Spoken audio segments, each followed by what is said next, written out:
Hello, everybody. Thank you for joining us today. My name is Jessica, and the two people you see on the screen are E and Atla. I am the Director of Marketing for Student Universe. Today, we're going to be going through a basic survival guide for studying in the United States. This information has been compiled from firsthand experience of both E and Atla, and then also we've gained a lot of experience through the 14 plus years that we have been in business.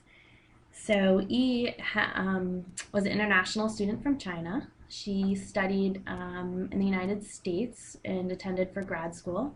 Atla is from Norway, also was an international student studying in the US for grad school.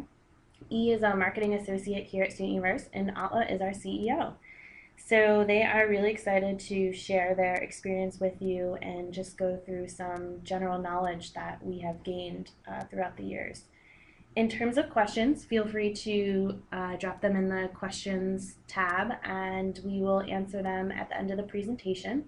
If there are a lot of questions coming in and we want to go through them halfway through the presentation, we might do that.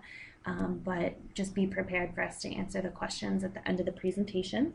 I'll be the one coordinating the questions with the presenters, so you'll hear me again later in the presentation. So Atla will start us off with a general introduction of Student Universe. Absolutely. So a little bit about who we are and what we do. We are a technology company based here in the US. We're based just outside Boston, a lot of famous schools in this area. We deliver deals to students and youth. So if you're enrolled in a college or university anywhere in the world, you can take advantage of our special rates on flights, hotels, tours, and much more. We do that by actually making sure that students are who they say they are. So we verify or we validate that you're actually enrolled in a college, and that's how we work with airlines and hotels to give you special deals on international travel. We already have customers from all over the world, and if you want to connect with us during this presentation or after the presentation, we recommend that you check out all our social media channels. We're quite big on everything from Weibo to Facebook.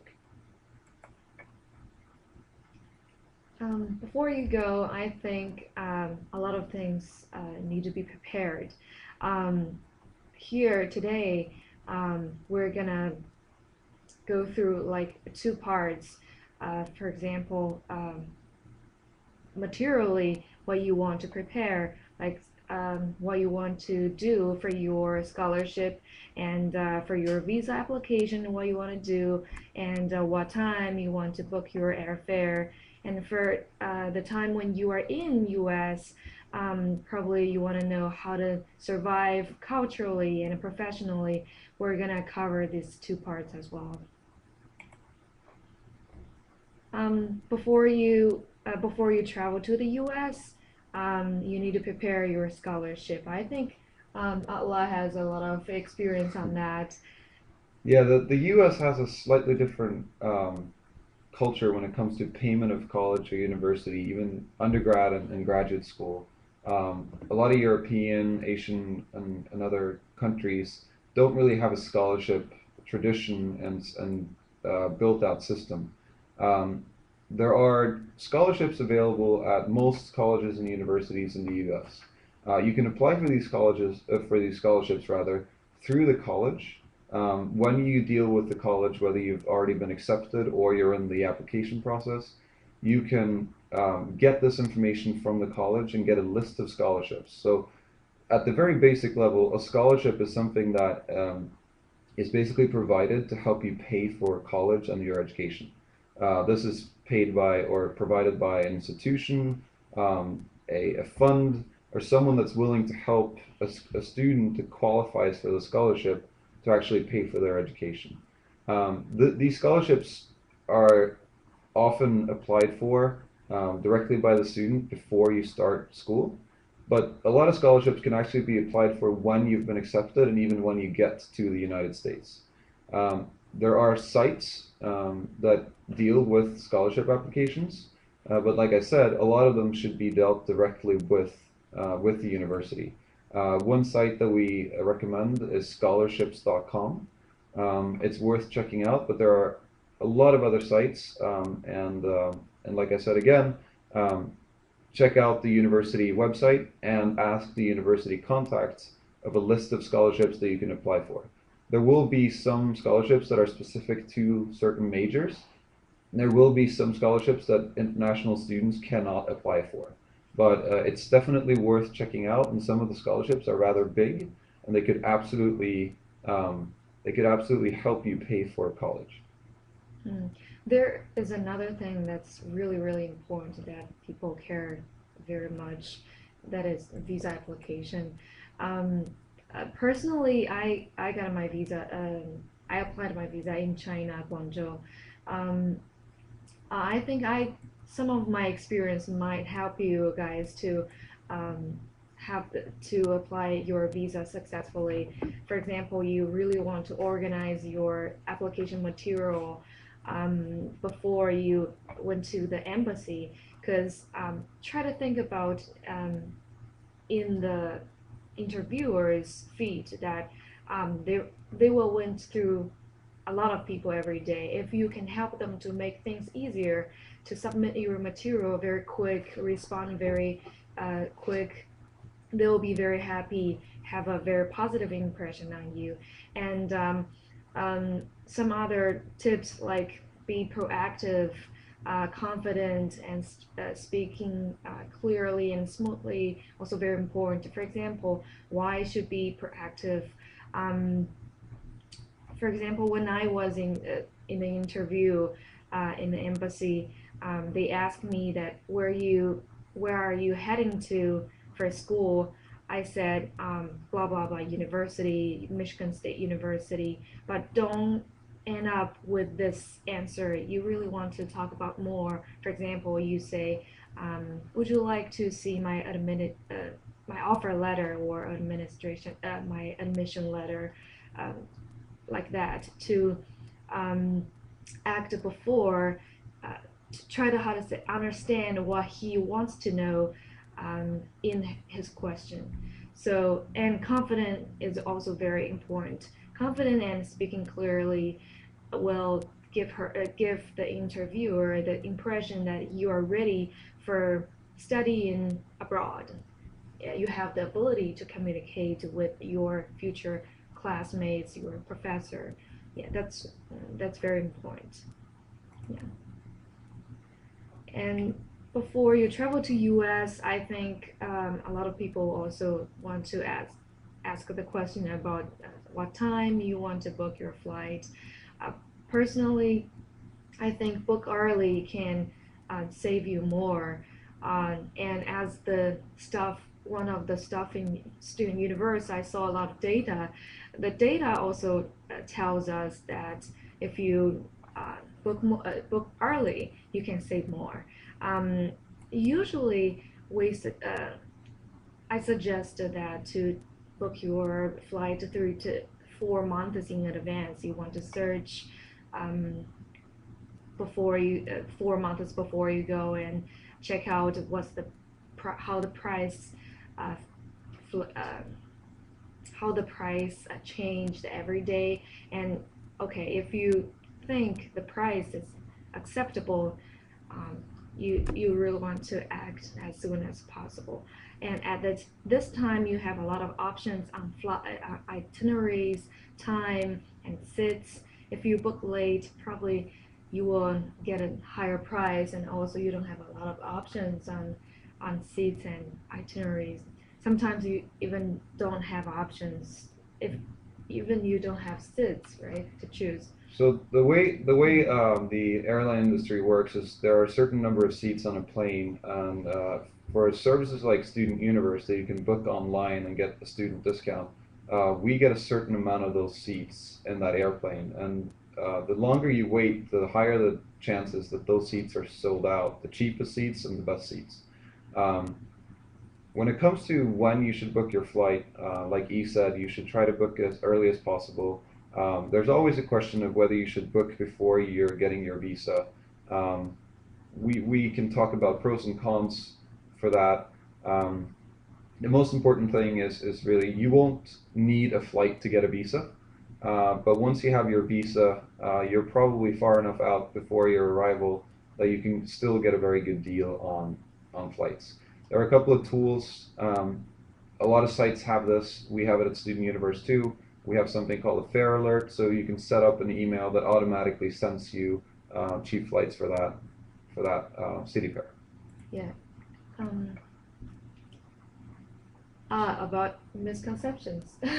Yeah, both E and I have arrived in the U.S. as international students, and I think and there are hundreds of thousands of international students here in the U.S. And we tried to put together a quick list of misconceptions. So things that we thought we knew about the U.S. and when we arrived and lived here for a while, they were quite different. So we'll talk through some of those. Yeah, actually, before I came to US, I had some misconceptions. Like, I thought every city in the US, like New York, every city is very big, very noisy, and very like a lot of skyscrapers, concrete jungle, but actually not. Cities like Chicago, New York, Los Angeles, San Francisco, or and some others are very big. But most of other cities in U.S. are kind of like countryside. um, I think that's very important because a lot of you will apply to colleges and universities that are actually situated or based in very small towns. yeah, You should do some research with basic tools such as Google Maps or blogs to find out where the college that you're applying for is actually based.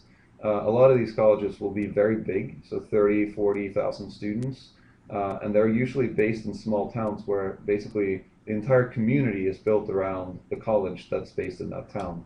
And you'll have a big city not too far away, but you won't be based in a big city. yeah. Like the second second one is U.S. guys are very aggressive.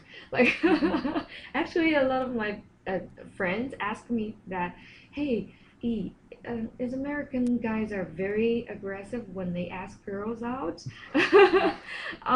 Actually, I don't think so. Based on my observation, it's not. I think they're the same as the guys around you, you know, and some of them, it really depends on individuals. Some of them are very shy, some of them are aggressive, but yeah, it's the same. They're same.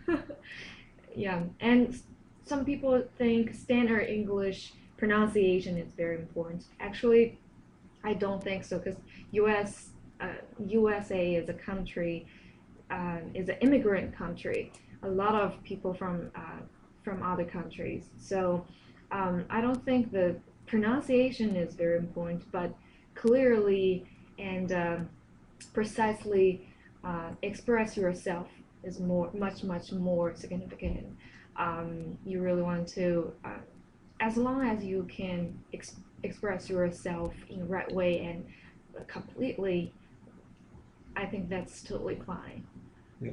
The one misconception that we see a lot from international students, and this varies around the world, but especially Chinese, Indian students coming to the U.S. is they're used to dealing directly with a travel agent. Maybe it's something a travel agent that their family's been using, or the travel agent in the local office. Um, to get the best deals in the U.S. and to act faster on good deals, there's really no need for a typical travel agent. Most of hotels, tours, flights can be booked online very safely with any credit card, and you can absolutely rest assured that you will get the ticket and they will have no problem getting on the same flight as everyone else. Yeah, I think that, and I read an article before that 95% of young people in US actually use online travel agency websites to book their flights and hotels. And I think it's very because for agents probably they have more cost on like stores, Yeah. the rent or and labor cost, but for online travel agents has low lower cost on these things. So generally, online travel agency can save more. And the last misconception before we move on is really culturally there are some differences. I know in Norway, for example, high school is tougher than college when it comes to the amount of time that's demanded of you. I think both E and I can attest to the fact that university here, undergraduate or grad school, will be a lot more demanding, and you won't have a whole lot of free time compared to what you might be used to in your country. Mm, yeah. So then we go from before you go to what do you do when you actually or after you arrive. One thing that and these are very practical recommendations and topics, but they're very important. Um, the one thing that you absolutely should do as soon as you're able to after you've been accepted to your college and gone through the campus visits and everything that comes with that is try to get a social security number. If you actually decide to stay, and we'll talk a little bit about visas later, but there are a number of visas that you might be able to obtain after you study. You will need a social security number. You will also need a social security number to get certain benefits and services in the U.S., such as a credit card or other services. And a credit card is not because you need credit. You should get a credit card because you want to build up a U.S. credit score. So in the U.S., there's a system that basically tracks how creditworthy you are, meaning how good of a payer you are. And to get a credit card, you need a social security number. When you have a credit card, you don't want to get into defaulting or not paying your credit card bill, but you want to spend money on your credit card and pay it off every month. That will build up a good payment history and improve your credit score. Um, Obviously, using your international cell phone in the US after you arrive can be very, very expensive. Yeah. So we recommend very early on, beyond the obvious, use of Skype and other online services, get a local cell phone plan, um, so you can use message systems and so on. Yeah. And also, I think get a on-campus part-time job is also helpful on social security number application. Yeah. Yeah, most of the schools they have cafeteria or they have dormitory management position on school's website. You can go there before you came to US, or when you are in the school, you can apply these jobs, and these jobs can help you first of all get the social security number, and second to build up some experience in US. You can learn a lot about on how the whole system is working, and uh, how U.S. people status when they are working, how they deal with relations when they are working, a lot of things.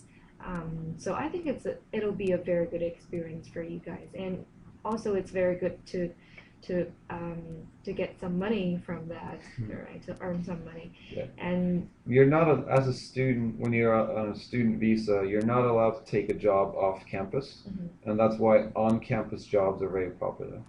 The next bullet point is as an international student, you are allowed to drive for approximately 1 year on your existing driver's license. But we recommend getting a driver's license immediately. When you are over 21, which is the legal drinking age in the states, you will be required more often than not to show some form of ID. And a driver's license is not only a good way to make sure that you're covered for insurance and everything when driving in the U.S., it's also a very practical way to have an ID instead of bringing your passport when you're going out and about. yeah, that's good. And another thing we really recommend is to attend these student organizations clubs. Like Chinese students, they have Chinese Student and Scholars Association, and Korean Student Association. I think different countries students sometimes get together um, to they have party together or they have activities together, and they some clubs on campus are also worthy to look up. Sometimes people do things together on sports, on um, like hiking or something. You always can find your friends, your future friends in this organization and clubs, and get tips from them, and spend your time with them. There are two more points here. One is every school or most schools will have an office dedicated to international students and scholars. And at this office, you'll find experts that can help you with visa applications. So again, when you graduate, whether it's from undergraduate or grad school, you will have different opportunities to obtain visas. They will be the ones helping you with this. So don't go with the idea of, I have to figure everything out myself. Schools will be more than happy to help with this, and that includes when you're traveling to and from your country. You need paperwork, and you need to have everything with you when you go in and out of the country. So make sure that you don't leave the U.S. to go back home and come back without the right paperwork and stamps in your paperwork. The last point is obviously close to our heart. We sell we serve millions of students each year at studentuniverse.com.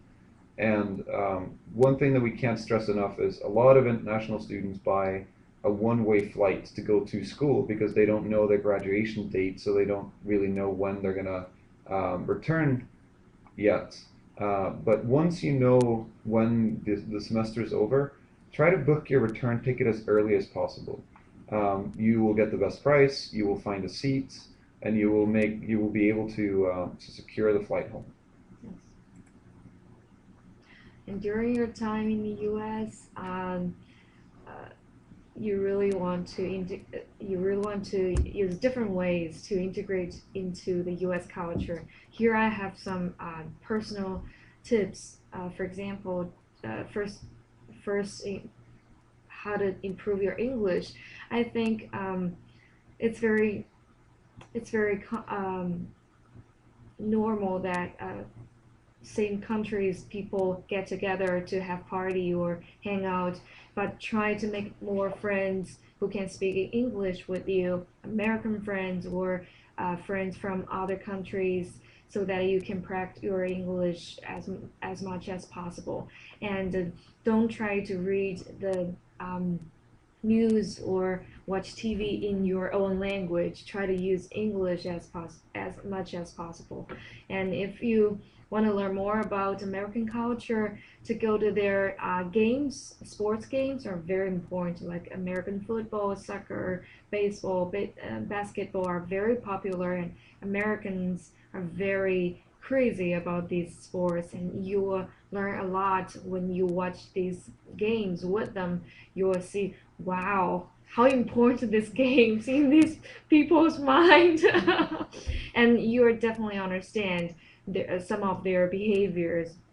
And I really like to watch American talk shows like Jon Stewart's and Stu Colbert's and Jimmy Fallon's. They're very the content of their talk show will help you understand the politics and the culture, and especially the pop culture in this whole country, and what people are talking about in this country, what's popular right now. And the next point is taking advantage of American holidays. That's very, very important for you guys, because it's the time for you to travel around the country.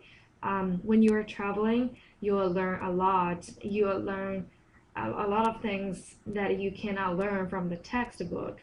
You'll see the costume in US among US people, and for example, a lot of students take advantage of their Thanksgiving days, their Christmas days, their spring break, or Eastern right? Yeah. These holidays to travel around the country. And a lot of our customers in Student Universe, they buy the student ticket, take advantage of the student discount um, to travel around the country to see the nature, to see the cities. That'll be very helpful for them to understand the whole country. You have a unique opportunity as an Mm. international student because you're going to be on a campus where most, Americans will go home for these holidays, whether Mm. it's Thanksgiving or spring break, and take that opportunity to travel around the U.S. You can get relatively cheap flights and hotels. When you travel in the U.S., make sure that you search different different sites and look at different cities. We know a lot of the most obvious candidates: the New York, the San Francisco, Las Vegas, all these things. But um, there are many opportunities to see the country for less. Yeah. One thing that we see international students, and we have a lot of international students doing internships and working here at Student Universe too. Um, One thing that we see people making a mistake with all the time is they think that you start building a resume when you need it. Don't build a resume when you need it. Start building it long before you need it. And if you plan on using what's called an OPT, which is an optional practical training visa, an OPT is an absolutely fantastic opportunity for you to get 1 year of work experience after your studies. Um, you can apply for an OPT, and it's relatively easy to get compared to a lot of other visas, and it gives you 1 year to work in the U.S. And before that, you should build up a quality resume. Um, what does it mean to build up a quality resume? Well, a lot of the experience that you have on your resume goes beyond your academic training. So what you've done outside work is also very important. That comes down to volunteering. There are plenty of sites that will make it easy for you to volunteer, give back to the community. Um, we also offer some of those volunteer programs if you want a little bit of help finding the right one for you. Another one that's more work experience related is the concept of internships. This is not common all over the world, but it's very common in the US. So an internship is basically a part-time or short-time job. Um, this is very often either for credits, for college credits, so not very well paid, but certainly good for experience, or with an hourly rate that you go into a company, say over the summer or part-time while you're studying. There are sites that will help you find an internship, um, but more importantly than anything, you should try to network when you meet businesses and when you meet people to see if there are internships available in the companies based locally around your university. Try to get an internship in your field of study, but if you can't, it's much better to have an internship, a general internship, than not to have an internship. Um, so internships are really really good for to build up your resume. Yeah. Um, I think when you if you're gonna have a internship during your study in school, rather than after graduation in OPT, you probably want to get a CPT because as international student, you need the permission to authority to work in this country. That is CPT. So um, generally before you graduated and if you want to get an internship you want to get the CPT first or the offer first the internship for offer first and then apply the CPT from your school and then go to the internship and after you graduated you have 1 year to apply jobs and have internships that time you need OPT. And again, the ISSO, so the International Student Scholars Office at your college, will help with this process as well. But start the process early and make sure you take advantage of it. When it comes to a full-time job, after your OPT, you will you will need what's called a sponsor, which is a company willing to give you a visa and apply for a visa on your behalf. We're not going to talk too much about this now because it's a little premature, but there are sites that you should create a profile with. I highly recommend creating a LinkedIn profile and updating it and treating it as your online resume. But there are other sites where you can find jobs and internships as well. Yeah, cool. Um, a lot of my friends and actually a lot of customers, they asked us that where should I travel in the U.S. Here are two lists that we really recommend where you want to go. The first one is popular national parks. In U.S., the natural views are very, very good, and you really want to take advantage of this chance to go through all of the national parks and to see how this country look like. For example, uh, the Great, Grand Canyon National Park is very big, and it's in California. A lot of people travel there and see the fantastic view. They took a lot of pictures, shared on their social, and a lot of them are saying that, oh, I never saw that before. That'll be a very amazing experience for you in US. And the cities you must visit, like New York, Boston, Washington D.C., Chicago, they are all different, very unique. They have different culture, different personalities. Even you can feel in these cities. Um, yeah, that's what we want to recommend you guys to travel in the U.S. But don't be ending up with U.S. because your U.S. visa will be not only the door to U.S. but to the world. For example, for me, as a Chinese, if I get the U.S. visa, I can go to other countries without their country's visa. For example, if I go to Mexico now, I don't need any visa to applicate. And if I go to Canada or go to Europe for travel, that'll be very, very easy to get their country's visa if I get the U.S. visa. Um, Personally, I remember that personally I got my Europe Schengen visa, European visa, just in 2 days. I applied on Friday and get my visa on the next Monday. That's very easy and it's very cheap to fly from US to Europe. So that's also a good opportunity to take advantage of your US visa. Yeah. Awesome. Well, thank you guys. Before we kind of go into questions, we wanted to let you guys know, to thank you for sitting here and listening to us. We're actually giving everyone who is watching this presentation a $20 promo code good for your international flight at studentuniverse.com. If you use promo code College Week Live, all one word, it will give you a $20 discount on the purchase of a one-way or round-trip airline ticket. And this applies only for international flights arriving in the United States, and it's good for the entire year of 2014. So we really hope that you enjoy the presentation. We'll get into questions now. We actually have a lot of great questions coming in. So why don't we start with one of the more specific ones. We went through what you should do when you arrive in the United States, and one of the first things we covered was getting a social security number. So someone was actually asking, how do you go about getting that social security number?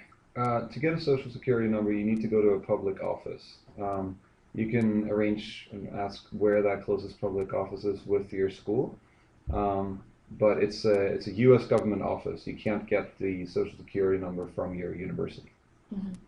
Great. And then we had a couple questions too surrounding work experience. So one person specifically asked, do you think you can get into a good business school without relevant work experience? I think it depends on your academic experience, and it depends on your experience outside or non-professional experience. So what I mean by that is, have you been engaged in other projects? Have you volunteered? Have you been have you built something? Do you have any interesting experience that the college will view as relevant to their admissions process? The short answer is absolutely you can get into schools without a lot of work experience, but you need to highlight why you're an interesting candidate. And then also kind of on the work experience side, once you're, we talked about once you're in the United States, it's important to build up a resume, not only through volunteer jobs, but also through part-time internships. So how would you recommend going about getting a part-time job? Um, I think it's really, really important. First, it's very important to get a part-time job. Um, um, and these experience will help you to build up very relevant experience, which related it to your future position. Um, There are two main buckets. One is an on-campus job. There are several jobs that you can get through your school, everything from the bookstore on campus to a cafeteria on campus. That is relatively easy to get because you don't need a visa. For a part-time job, you can get what we call an internship or academically related. Um, like we said, sites like internships.com, LinkedIn will sometimes have internships posted for your geographical area that you have here in the U.S. The other thing that's even more important than that is just constantly networking. Talk to your friends that had an internship, see if you can get an introduction to who they worked for. When you meet people professionally, have a business card. Most universities will recommend getting a business card printed with your name and contact information. So if you meet someone at a university event that works for a company that you would like to intern for, give them your information and be proactive about it. Network. yeah, and sometimes international students office they provide a lot of positions for exclusively for international students. Yeah. And also I think every school they have like career office. They will help you to refine your resume and provide a lot of opportunities. You can look up their website, or they have a lot of stuff there you can ask advice for. Very cool. So, I mean, a lot of these participants are kind of in the beginning process of trying to decide, where they want to go and how they want to further their education in the United States. What are some of the steps that, you guys may have taken to decide, on a school or how to further your education in the U.S.? There are several steps. I'm sure since you're joining the College Week Live, this College Week Live session, you're familiar with their work and how they sometimes have sessions with specific schools. Even before that, there are a handful of things that you should consider when picking a school. Obviously, apart from the academic reputation of that school, which I would argue is the number one reason to pick an institution. You should look at majors offered. You should absolutely look at geography. There are a lot of good rankings that take all of this into consideration and look at percentage of students that got a job within 3 months and 6 months. That look at average salary increase before and after the education. Everything from Newsweek to Time Magazine have ratings like this. You can easily find that through Google or any search engine that you use.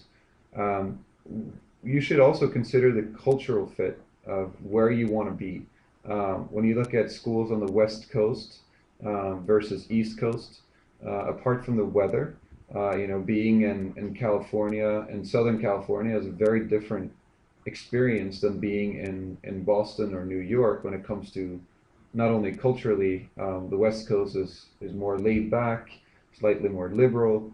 The East Coast is obviously geographically colder and has seasons and also a little more conservative, if you will, and to some degree more established with old schools like Harvard and Yale and so on. Yeah, the community that you want to be part of, you need to be very honest with yourself. A lot of schools have a large community of international students, um, Chinese community, an Indian community, Korean, Northern European. And if you want that, and you're honest with yourself that that's important to you, you should also look at lists of which schools have the highest degree of international students. Yeah, in terms of choosing schools, I think it's good to consider your budget as well. Because, for example, in big cities, um, you probably uh, need more Yeah. money, right? To because the life expense and the tuition might be higher. But for schools in countryside, that'll be probably a lower cost. And but there are also some advantages in big cities because usually in big cities you can find your internship, your full time um, in easier way because there's usually more opportunities there, right? But in some small towns, probably there are not a lot of opportunities to apply. So use your best judgment on that. Another thing that's very practical and might sound very small, but actually has an impact on your life is consider travel time. Um, the U.S. is a very big country, and just to put things in perspective, flying from Boston to San Francisco takes almost 6 hours, and there's a 3-hour time zone difference. Um, I'm from Norway. Communicating with my family and traveling to and from Norway is a very different experience whether I live in California or live in Massachusetts. So take that into consideration. It might certainly not be a top priority item, but it's something that actually makes your life very different. If it's very important to you to communicate actively with your family, those experiences can be very different. Actually, for me personally, I think that's really remind me my experience because I travel a lot. I travel to different cities. Before I came to Boston, I traveled to like New York, Los Angeles, San Francisco, a lot of cities. And finally, I settled down in Boston because I really love the culture here, and um, I can make a lot of friends. A lot of we have a lot of in common here. So you really want to travel to see what's the characteristics for different cities, what city you want to go to when you're choosing your um, no matter schools or internship or your full-time job. Yeah, travel is very, very important.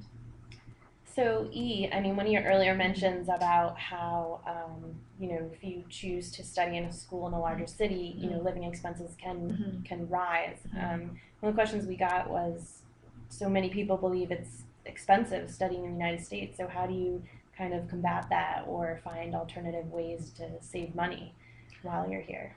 Oh, wow, that's a that's a good question.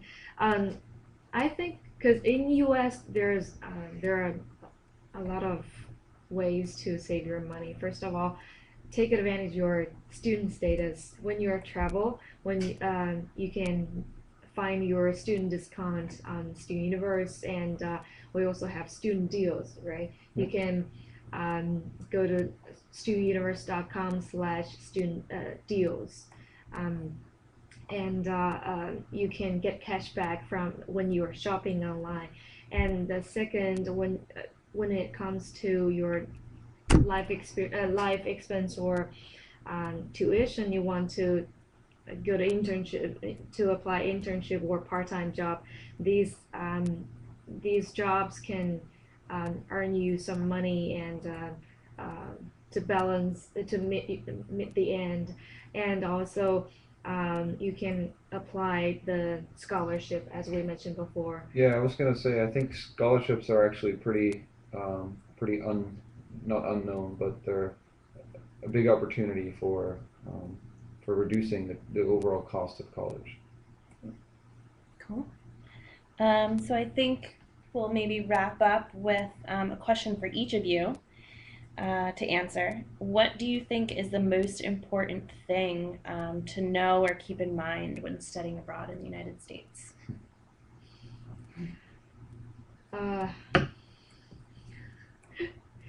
uh, for me, I think first of all, um, hardworking. Wow.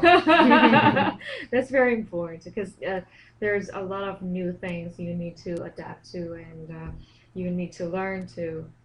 And the language, probably for international students, the language probably the biggest problem, not problem, biggest